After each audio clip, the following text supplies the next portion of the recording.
Audio Jungle.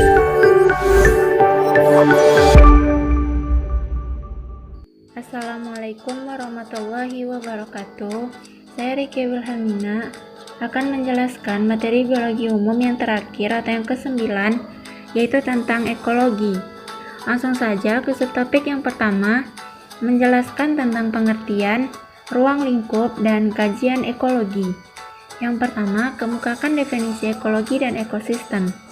Ekologi adalah cabang ilmu biologi yang mempelajari interaksi antar makhluk hidup dengan makhluk hidup lain dan juga dengan lingkungan sekitarnya. Komponen yang terlibat dalam interaksi ini dapat dibagi menjadi komponen biotik atau komponen hidup dan komponen abiotik. Ekologi merupakan ilmu dengan topik yang luas dan kompleks yang mencakup hierarki dan keanekaragaman hayati, jumlah dan persebaran organisme. Selanjutnya, ekosistem. Ekosistem adalah suatu sistem ekologi yang terbentuk oleh hubungan timbal balik tak terpisahkan antara makhluk hidup dengan lingkungannya. Ekosistem bisa dikatakan juga suatu tatanan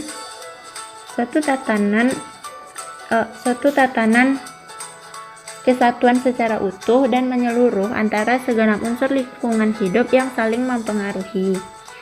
Yang pertama yaitu lingkungan. Ada lingkungan biotik dan abiotik. Lingkungan biotik merupakan komponen lingkungan hidup dari sekumpulan makhluk hidup atau organisme yang ada di lingkungan sekitar. Makhluk hidup tersebut dapat digolongkan berdasarkan jenis-jenis tertentu. Komponen-komponen biotik meliputi manusia, hewan, dan tumbuh-tumbuhan. Selanjutnya ada lingkungan abiotik. Adalah istilah yang biasanya digunakan untuk menyebut sesuatu yang tidak hidup atau benda mati. Komponen abiotik merupakan komponen penyusun ekosistem yang terdiri dari benda-benda tak hidup. Beberapa contoh komponen abiotik adalah air, udara, cahaya, matahari, tanah, topografi, dan iklim. Yang kedua, makhluk hidup. Makhluk hidup itu dikelompokkan menjadi 3. Ada makhluk hidup individu, populasi, dan komunitas. Individu merupakan kombinasi dari sistem organ yang bersama melakukan fungsi kehidupan. Sedangkan populasi yaitu sekumpulan individu dari suatu spesies yang hidup di lokasi tertentu. Sedangkan komunitas merupakan sekumpulan populasi dari berbagai spesies organisme hidup bersama dalam lokasi tertentu. Selanjutnya, bidang-bidang ilmu yang menjadi kajian dalam ekologi, misalnya ekologi populasi dan contoh lainnya. Yang pertama, kita akan membahas ekologi organisme. Organisme adalah makhluk yang mempunyai ciri-ciri metabolisme, tumbuh, gerak, dan reproduksi. Semua organisme terdiri atas bermacam-macam spesies. Jadi, ekologi organisme mencakup subdisiplin ekologi fisiologi, ekologi evolusi, dan ekologi perilaku. Mempelajari bagaimana struktur, fungsi, dan untuk hewan perilaku organisme memenuhi tantangan dari lingkungan. Yang kedua, ada ekologi populasi. Populasi adalah suatu kelompok individu dari spesies yang sama yang hidup di suatu wilayah. Di dalam menyebut suatu populasi harus dilakukan dengan cara menyebut batas waktu dan tempatnya. Dengan demikian, populasi merupakan kelompok kolektif organisme dari spesies yang sama yang menempati ruang dan memiliki ciri yang merupakan milik kelompok. Lanjut yang ketiga, ekologi komunitas. Komunitas adalah suatu kelompok populasi dari sejumlah spesies yang berbeda di suatu wilayah. Komunitas juga didefinisikan sebagai sekumpulan populasi yang berbeda, baik populasi tumbuhan maupun populasi hewan yang hidup dan berinteraksi pada suatu area dan pada suatu waktu. Contohnya, ada komunitas sawah dan sungai. Yang keempat, ada ekologi ekosistem. Ekologi ekosistem menekankan pada aliran energi dan siklus kimiawi antara organisme dan lingkungan. Ekosistem merupakan suatu interaksi yang kompleks dan memiliki penyusun yang beragam.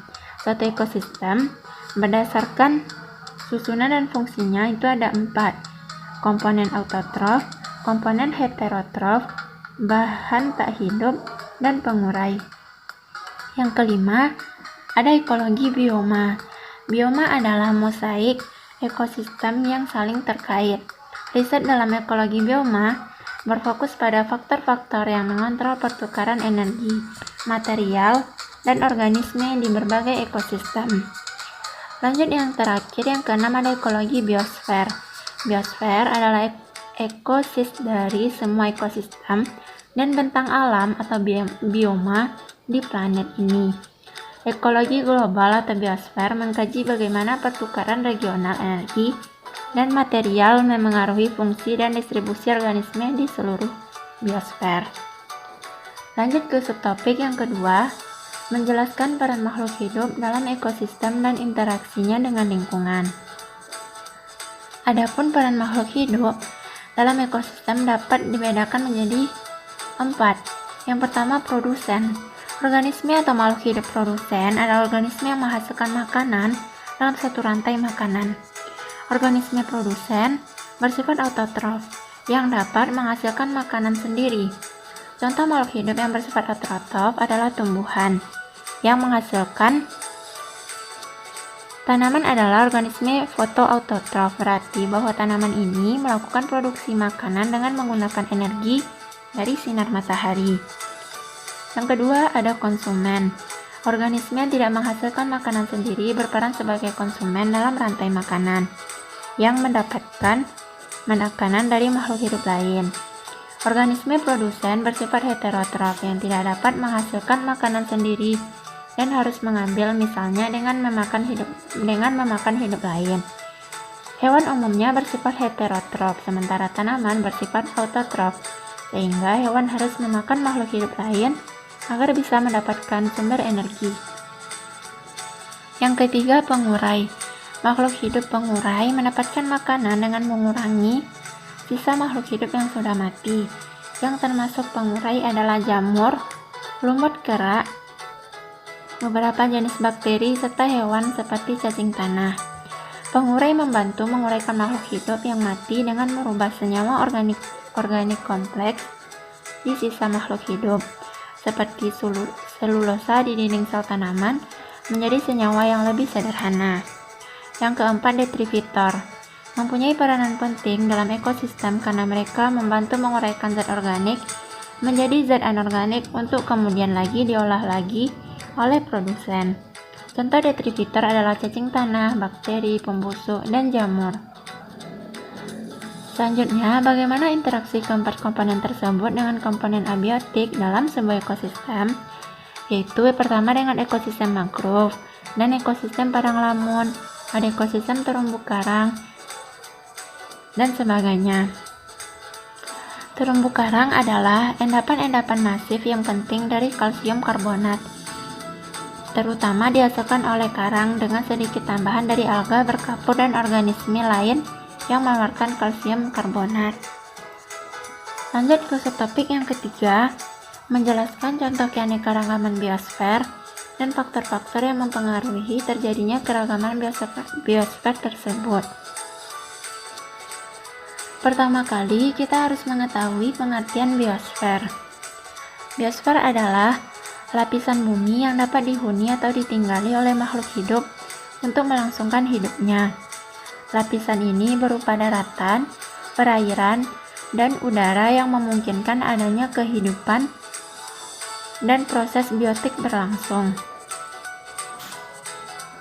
Selanjutnya, menjelaskan tentang bioma. Bioma berdasarkan iklim dan geografis, bioma adalah suatu wilayah yang mempunyai sifat geografis dan atau iklim yang sama, seperti komunitas tumbuhan, hewan, organisme tanah, bakteri, dan virus. Disebut juga dengan ekosistem. Di beberapa bagian bumi mempunyai jumlah makhluk hidup dan makhluk tak hidup dengan takaran yang tidak sama, yang menjadi dasar pembagian bioma. Bioma juga ditentukan oleh struktur tumbuhan, seperti pohon, semak, dan rumputan. Adapun faktor yang mempengaruhi bioma yaitu iklim, posisi geografis, dan curah hujan. Selanjutnya, menjelaskan tentang keragaman bioma terestrial. Bioma terestrial. Sebuah bioma terestrial adalah area tanah dengan iklim yang sama yang mencakup komunitas yang sama tumbuhan dan hewan. Bioma terestrial yang berbeda biasanya didefinisikan dalam istilah tanaman mereka seperti pohon, semak, dan rumput. Selanjutnya, ekosistem akuatik. Ekosistem akuatik adalah tipe ekosistem yang sebagian lingkungan fisiknya didominasi oleh air. Ekosistem akuatik dipengaruhi oleh 4 faktor, yaitu penetrasi cahaya matahari, substrat, temperatur, dan jumlah material terlarut. Akan tetapi, faktor penentu utama dari ekosistem perairan adalah jumlah garam terlarut di dalam air. Jika perairan tersebut sedikit mengandung garam terlarut, disebut ekosistem air tawar. Sebaliknya, jika mengandung kadar garam yang tinggi, maka disebut ekosistem laut. Lanjut ke subtopik yang keempat, menjelaskan dengan contoh berbagai adaptasi. Subtopik yang keempat yaitu menjelaskan dengan contoh bentuk-bentuk adaptasi makhluk hidup dengan lingkungannya. Pertama yaitu pengertian adaptasi. Adaptasi adalah cara bagaimana organisme mengatasi tekanan sehingga menyesuaikan diri terhadap lingkungan untuk terus bertahan hidup. Dalam beradaptasi, berbagai organisme umumnya melakukan penyesuaian untuk mendapatkan makanan, mengatasi kondisi fisik lingkungan, pertahanan diri dari pemangsa, reproduksi, serta respon terhadap perubahan lingkungan. Mengapa makhluk hidup perlu melakukan adaptasi? Jawabannya yaitu untuk melindungi dirinya dari musuh, mempertahankan hidupnya, melestarikan jenisnya, dan memperoleh makanan. Selanjutnya masuk ke bentuk-bentuk adaptasi. Yang pertama ada adaptasi morfologi dengan contohnya. Adaptasi morfologi adalah cara untuk menyesuaikan bentuk tubuh dan alat-alat yang ada pada tubuh organisme agar sesuai dengan lingkungannya. Bentuk adaptasi ini dapat dilihat secara kasat mata, seperti perubahan bentuk mulut, alat gerak, atau bentuk secara keseluruhan.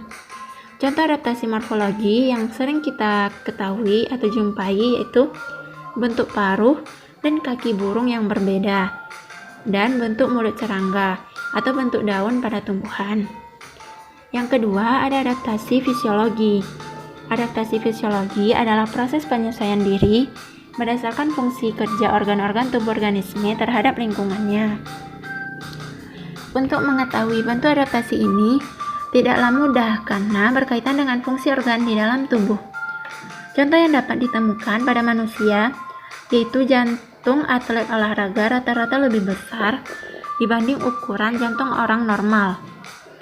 Yang ketiga, adaptasi tingkah laku dengan contohnya. Proses adaptasi tingkah laku dilakukan oleh organisme berupa penyesuaian perilaku terhadap kondisi lingkungan. Selain untuk memperoleh makanan, penyesuaian juga dilakukan sebagai perlindungan diri dari predator. Adapun contoh tingkah laku pada hewan seperti bunglon. Bunglon memiliki kemampuan untuk mengubah warna kulitnya untuk menghindari dari musuh atau predator. Lanjut ke subtopik yang kelima, menjelaskan dengan contoh bentuk-bentuk interaksi yang terjadi pada ekosistem. Bentuk-bentuk interaksi individu dalam populasi. Interaksi antar individu dalam suatu populasi dapat bersifat positif atau saling bekerja sama atau simbiosis. Sebagai contoh interaksi antar individu dalam populasi yaitu semut untuk menyelesaikan tugas atau pekerjaannya. Dalam populasi semut, beberapa semut bergotong royong menyeret bangkai serangga ke dalam lubang. Selanjutnya, bentuk-bentuk interaksi faktor abiotik dan biotik.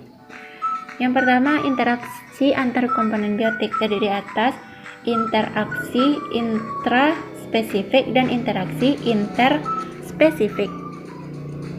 Lanjut yang kedua, interaksi antar komponen abiotik. Sebagai contoh, jika intensitas cahaya matahari yang mengenai suatu perairan meningkat, mengakibatkan laju penguapan meningkat. Lanjut, yaitu bentuk-bentuk interaksi populasi dalam komunitas. Terbagi dalam 3. Ada netral, simbiosis, dan antibiosis. Netral adalah hubungan yang tidak saling mempengaruhi. Contohnya anak kucing sama anak burung hantu. Mereka hanya akan main selayaknya anak kecil, karena memang hanya sebatas itu hubungannya. Sedangkan simbiosis ialah hubungan yang saling mempengaruhi. Simbiosis ini terbagi dalam 3. Ada simbiosis mutualisme, parasitisme, dan komensalisme. Yang pertama, mutualisme, yaitu makhluk hidup yang berbeda spesies memberikan keuntungan satu sama lain. Contohnya, lebah madu dan tanaman berbunga. Yang kedua ada simbiosis parasitisme. Dalam simbiosis ini, satu makhluk hidup mendapatkan keuntungan tetapi merugikan makhluk yang menjadi teman simbiosisnya. Yang ketiga, simbiosis komensalisme. Dalam interaksi ini, satu organisme mendapatkan keuntungan, sedangkan yang lain tidak mendapatkan keuntungan. Lanjut ke antibiosis. Antibiosis adalah interaksi antara makhluk hidup, di mana makhluk hidup yang satu menghambat pertumbuhan makhluk hidup lainnya. Contohnya adalah jamur Penicillium. Jamur ini menghambat pertumbuhan beberapa jenis bakteri sehingga tidak bisa berkembang biak di sekitarnya. Lanjut, bagaimana pengaruh manusia terhadap dinamika populasi? Ada 3 peristiwa yang menyebabkan terjadinya dinamika populasi. Yang pertama, kelahiran atau natalitas, yaitu untuk menambah populasi. Yang kedua, ada kematian atau mortalitas, yaitu mengurangi jumlah populasi. Dan yang ketiga ada migrasi atau emigrasi. Migrasi ini terbagi menjadi 2. Ada emigrasi dan imigrasi. Emigrasi artinya keluar dan imigrasi artinya masuk, yaitu mengubah jumlah populasi. Lanjut ke subtopik yang ke-6, mengemukakan bentuk-bentuk suksesi yang terjadi pada komunitas.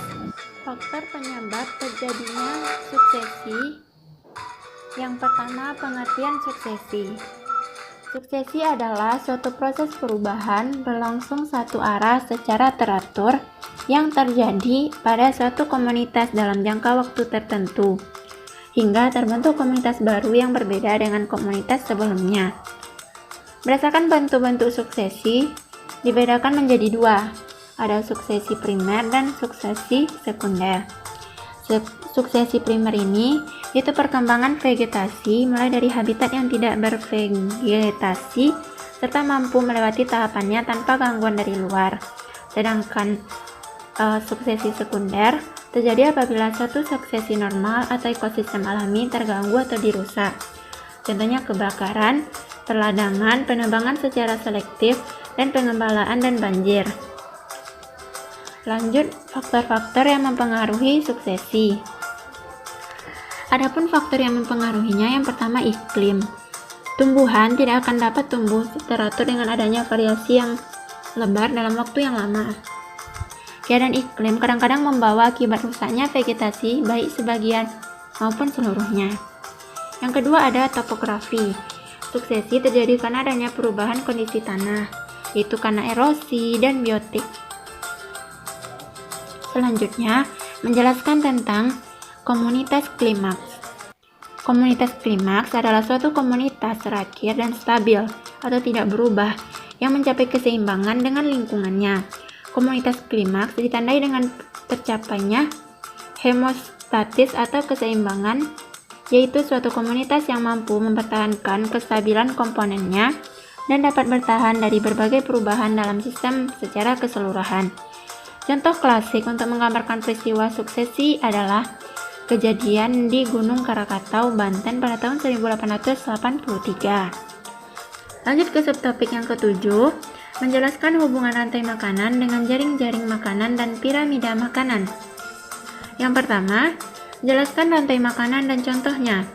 Rantai makanan atau biasa disebut jaring makanan adalah suatu ekosistem makhluk hidup, yaitu perpindahan energi makanan dari sumber daya tumbuhan melalui seri organisme atau melalui jenjang makanan, di mana satu organisme memakan satu sama lain untuk mendapatkan energi dan nutrisi dari organisme yang dimakan. Adapun contohnya, misalnya padi. Padi dimakan oleh tikus, tikus dimakan oleh ular sawah dimakan oleh elang, dan elang adalah dekomposer atau pengurai. Selanjutnya menjelaskan jaring-jaring makanan dengan contohnya. Adapun contoh jaring-jaring makanan terbagi menjadi 3. Ada jaring-jaring makanan di darat, di laut, dan di sawah. Untuk di darat, contohnya seekor tupai bisa memakan beragam jenis makan seperti biji-bijian dan buah-buahan. Tupai tersebut dimakan oleh seekor rubah yang juga tak hanya makan rubah, namun juga memakan tikus dan juga serangga. Dalam contoh itu saja sudah ada cukup banyak rantai makanan. Selanjutnya, menjelaskan piramida makanan dan contohnya. Piramida makanan adalah sebuah gambaran yang menampilkan informasi tentang pengelompokan ekosistem yang membandingkan komposisi dan jumlah biomasa. Komposisi dan jumlah biomasa tersebut dikelompokkan dari mulai produsen, konsumen 1, konsumen 2, dan konsumen 3. Adapun contoh piramida makanan itu terdapat pada ekosistem air. Contohnya, filotoplankton menjadi produsen, ikan ukuran kecil dan sedang menjadi konsumen 1, anjing laut menjadi konsumen 2, dan paus pembunuh menjadi konsumen tingkat 3. Jadi, apa hubungan dari rantai makanan, jaring-jaring makanan, dan piramida makanan? Hubungannya adalah pola-pola interaksi terjadi dalam berbagai tingkatan, mulai dari individu, populasi, komunitas, sampai tingkatan ekosistem. Interaksi antar faktor-faktor biotik dan abiotik secara garis besar dapat dilihat pada pola rantai makanan, aliran energi, jaring-jaring makanan, dan sistem biogeokimia. Lanjut ke subtopik yang ke-8, menjelaskan hubungan aliran energi dengan rantai makanan. Yang pertama, pengertian aliran energi. Aliran energi merupakan rangkaian urutan pemindahan bentuk energi satu ke bentuk energi yang lain, dimulai dari sinar matahari, lalu ke produsen, ke konsumen primer atau herbivora, dan ke konsumen tingkat tinggi atau karnivora, sampai ke saproba. Lalu, mengapa perpindahan atau perubahan energi itu berbentuk aliran, tidak berbentuk siklus? Karena energi yang sudah digunakan tidak bisa kembali seperti energi yang pertama digunakan. Maksudnya, perpindahan energi yang berupa aliran, karena setelah energi digunakan, energi tersebut tidak dapat kembali seperti semula. Siklus terjadi apabila perpindahan tersebut bisa kembali ke posisi semula dengan kandungan yang sama. Selanjutnya, hubungan aliran energi dengan rantai makanan. Rantai makanan adalah urutan serangkaian proses makanan dan dimakan antar makhluk hidup berdasarkan urutan-urutan tertentu. Energi berawal dari dihasilkannya tanaman yang menjadi produsen dan bersifat autotrof. Organisme atau makhluk hidup autotrof adalah makhluk hidup yang dapat menghasilkan makanan sendiri. Proses pembuatan makanan ini dilakukan melalui fotosintesis yang mengubah karbon, dioksida, dan air menjadi zat gula dan oksigen. Lanjut ke subtopik yang ke-9, menjelaskan hubungan rantai makanan dan aliran energi dengan siklus materi pada daur biogeokimia. Yang pertama, pengertian siklus materi. Siklus materi adalah perputaran energi yang terjadi di antara komponen ekosistem. Siklus materi diawali dari energi matahari yang ditangkap oleh produsen, kemudian terus berputar tidak henti pada konsumen dan semua komponen ekosistem. Selanjutnya, pengertian daur biogeokimia. Daur biogeokimia merupakan perpindahan unsur-unsur kimia melalui makhluk hidup dan lingkungan abiotik atau tanah dan air. Dalam daur biogeokimia dikenal dua macam daur, diantaranya daur edapik dan daur atmosferik. Adapun hubungan rantai makanan dan aliran energi dengan siklus materi pada daun karbon, yaitu energi berawal dari dihasilkannya tanaman yang menjadi produsen dan bersifat autotrof. Organisme atau makhluk hidup autotrof adalah makhluk hidup yang dapat menghasilkan makanan sendiri. Ini terjadi dalam rantai makanan. Misalnya saat tikus tadi makan padi, dan juga terjadi saat ular memakan tikus oleh hewan. Lanjut ke subtopik yang ke-10, itu tentang lingkungan. Apa sih itu lingkungan? Lingkungan adalah kombinasi antar kondisi fisik yang mencakup keadaan sumber daya alam seperti tanah, air, energi surya, mineral, serta flora dan fauna yang tumbuh di atas tanah maupun di dalam lautan. Mengapa kita perlu mempelajari lingkungan? yaitu sebuah tujuan dasar dari pendidikan lingkungan adalah untuk membuat individu dan masyarakat memahami sifat kompleks alam dan lingkungan. Dibangun dihasilkan dari interaksi aspek biologi, fisik, sosial, ekonomi, dan budaya mereka dan memperoleh pengetahuan, nilai-nilai, sikap, dan keterampilan praktis untuk berpartisipasi dalam cara yang bertanggung jawab. Selanjutnya, menjelaskan tentang keseimbangan ekosistem dan lingkungan. Keseimbangan ekosistem terjadi apabila komponen ekosistem tersedia dalam jumlah yang cukup dan berfungsi sesuai karakteristik masing-masing. Faktor terakhir yang mengancam keseimbangan ekosistem adalah aktivitas manusia yang merugikan lingkungan. Selanjutnya, menjelaskan tentang daya dukung lingkungan. Daya dukung lingkungan hidup adalah kemampuan lingkungan hidup untuk mendukung kehidupan manusia dan makhluk hidup lain. Selanjutnya, hubungan ekologi dengan lingkungan. Ekosistem adalah suatu sistem ekologi yang terbentuk oleh hubungan timbal balik tak terpisahkan antara makhluk hidup dengan lingkungannya. Maka dari itu, berdasarkan ilmu ekologi dengan konservasi lingkungan sangatlah berpengaruh satu sama lain. Lanjut ke subtopik yang ke-11, aktivitas manusia yang menimbulkan kerusakan pada lingkungan. Yang pertama, kita harus menjelaskan tentang polusi. Polusi adalah masuknya atau dimasukkannya makhluk hidup, zat, energi, atau komponen lain ke dalam lingkungan hidup oleh kegiatan manusia. Polusi ini secara khusus dikelompokkan menjadi 3, ada polusi udara, polusi air, dan polusi tanah. Polusi udara merupakan salah satu dari macam-macam polusi. Polusi udara adalah pencemaran yang terjadi di udara. Pada umumnya disebabkan oleh berbagai macam gas ataupun partikel. Dampak yang ditimbulkan adalah gangguan pernafasan, menghambat tumbuhan, dan menyebabkan hujan asam. Lanjut yang kedua, polusi air. Polusi air atau pencemaran air merupakan terjadinya perubahan pada suatu tatanan lingkungan air, di mana polusi air ini disebabkan oleh berbagai macam polutan. Dampak yang ditimbulkannya, ekosistem air punah, kandungan oksigen berkurang, dan air menjadi keruh dan sumber penyakit. Yang ketiga, polusi tanah merupakan pencemaran lingkungan yang terjadi di dalam tanah. Sumber polutan penyebab terjadinya polusi tanah bermacam-macam. Di antaranya adalah berasal dari limbah cair rumah tangga ataupun industri yang belum diolah kembali. Dampak yang akan ditimbulkannya, kesuburan tanah menurun, ekosistem tanah rusak, dan merusak estetika lingkungan. Lanjut ke subtopik yang ke-12, menganalisis masalah-masalah lingkungan yang terjadi.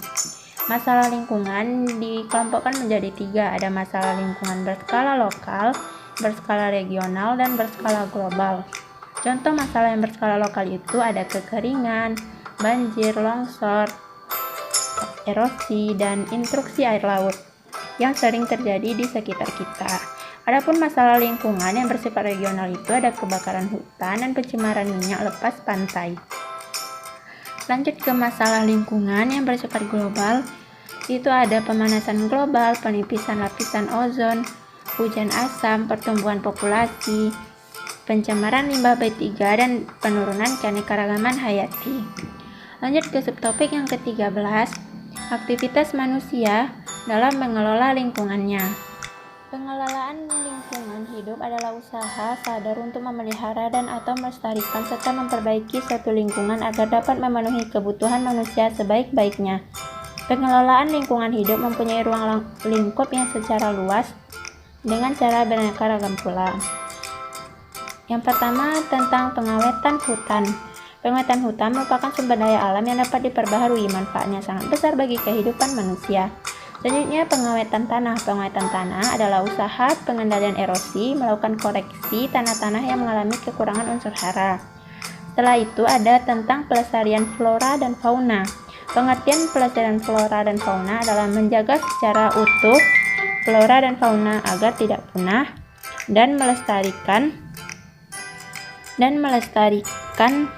ekosistem flora dan fauna tersebut.